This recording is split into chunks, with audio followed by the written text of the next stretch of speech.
Shalom, jumpa lagi dengan saya lewat channel Klavos Sukacita. Pada kesempatan ini kita akan mendengarkan firman Tuhan. Sebelumnya saya mengajak kita untuk bersatu di dalam doa. Mari berdoa. Maha besar Engkau Allah yang bertata di dalam kerajaan sorga. Kami sungguh bersyukur untuk waktu yang baik ini. Tuhan perkenankan bagi kami untuk mendengarkan sabda-Mu melalui channel Klavos Sukacita. Roh Kudus pimpin kami, baik hamba, bahkan kru, tapi juga pemirsa Klavos Sukacita di mana saja mereka berada. Dengan seluruh kesiapan kami mendengarkan sabda-Mu, biarlah Roh memeteraikannya dalam hati dan kehidupan kami, supaya kami dapat memberlakukan firman-Mu. Dalam nama Yesus kami berdoa. Amin. Pemirsa, bagian Alkitab yang akan kita baca dan renungkan di kesempatan ini terdapat dalam Injil Matius pasal 26, ayatnya yang ke-21. Injil Matius pasal 26 ayat yang ke-21. Dan ketika mereka sedang makan, ia berkata, "Aku berkata kepadamu, sesungguhnya seorang di antara kamu akan menyerahkan aku." Demikian firman Tuhan. Pujian kepada Kristus selamanya. Pemirsa Klavos Sukacita yang diberkati, dari bagian firman Tuhan ini, Injil Matius pasal 26 ayat 21, kita dituntun dengan tema tetap tenang walau tersakiti. Tetap tenang walau tersakiti. Pemirsa, dalam perikop bacaan kita keseluruhannya berbicara tentang ketaatan dan pengkhianatan. Secara khusus pada ayat 21, bacaan kita merupakan perkataan Yesus yang mengandung suatu pengantar tentang keadaan atau peristiwa yang akan dialami oleh Yesus sendiri. Apa yang disampaikan oleh Yesus itu juga menunjukkan bahwa Yesus tahu akan segala keadaan, termasuk hati dan pikiran manusia. Perkataan Yesus bahwa seorang di antara kamu akan menyerahkan aku. Hal ini menunjukkan tentang kemahakuasaan Yesus terhadap apa yang akan terjadi nanti dan menyangkut dirinya menjadi suatu pernyataan yang pasti akan terjadi. Pemirsa, ada hati dan pikiran yang telah dikuasai oleh iblis, itu pun Yesus tahu. Dan Yesus tahu siapa pribadi yang hati dan pikirannya telah dikuasai oleh iblis.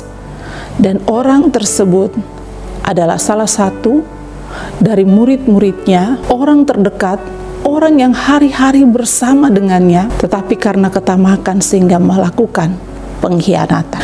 Pemirsa, mungkin saat berkata-kata demikian, perasaan Yesus secara manusiawi pasti sedih, kecewa. Tetapi sebagai anak Allah yang Maha Tahu, tentu ia menghadapi itu dengan ketenangan, meskipun dia harus mengungkapkan apa yang secara manusiawi pasti menyakitkan. Dalam ketuhanannya sebagai Tuhan, tenang yang ia nampakkan dan mengikuti apa yang menjadi misi kehadirannya di dunia ini.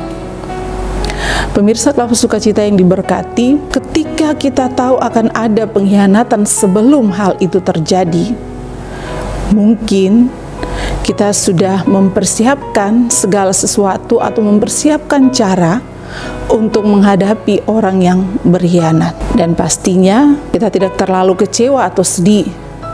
Tetapi jika kita tidak tahu bahwa akan ada pengkhianatan itu, apalagi yang dilakukan adalah orang terdekat, pasti akan rasa kecewa sedih yang mendalam. Orang terdekat ini bisa saja pasangan kita, suami atau istri kita, sahabat kita, teman kita, rekan sekerja kita. Kalaupun sewaktu-waktu melakukan pengkhianatan, pasti ada kekecewaan, ada sedih yang mendalam, bahkan bisa marah terhadap mereka yang melakukan pengkhianatan itu. Tetapi sebagai anak-anak Tuhan, kita belajar untuk tenang, belajar untuk sabar, belajar untuk mengampuni walaupun disakiti. Belajar untuk mengampuni, belajar untuk tenang, belajar untuk memaafkan walaupun terasa sakit di hati dan merasa kekecewaan yang mendalam. Mengampuni orang yang berkhianat Itu berarti kita menyerahkan rasa kekesalan kita, rasa kecewa kita, rasa sakit hati kita kepada Tuhan, dan Tuhan yang akan meminta pertanggungjawaban terhadap orang-orang yang berkhianat. Oleh sebab itu, sebagai anak-anak Tuhan, kita tetap tenang, mengampuni, dan menyerahkan semuanya kepada Tuhan, maka Tuhan yang akan bertindak. Tuhan memberkati kita dengan firman-Nya. Amin. Mari berdoa. Kami bersyukur kepadamu Bapa, oleh kesempatan yang baik ini, kami boleh mendengarkan sabdamu. Roh Kudus memeteraikan itu dalam hati dan kehidupan kami, supaya kami tidak hanya sebagai pendengar, tapi kami menjadi pelaku daripada firman-Mu. Berkati pemirsa Klafus Sukacita di mana saja mereka berada. Biarlah Roh Kudus bekerja melalui hati dan pikiran mereka, supaya dalam menghadapi segala sesuatu, termasuk tindak pengkhianatan dari orang-orang terdekat sekalipun, ketenangan menjadi bagian dalam hati dan kehidupan mereka, lalu menyerahkan semua itu ke dalam tangan kuasa Tuhan, dan membiarkan Tuhan yang meminta pertanggungjawaban bagi mereka yang melakukan pengkhianatan itu. Biarlah sabar kuat Tuhan berikan bagi setiap umat-Mu dalam seluruh keberadaan hidup mereka, agar di dalamnya mereka berharap dan percaya kepada Tuhan. Berkati tim Klafus Sukacita, baik kru maupun para pelayan, dalam seluruh tugas tanggung jawab pelayanan memberitakan Injil Tuhan lewat channel ini.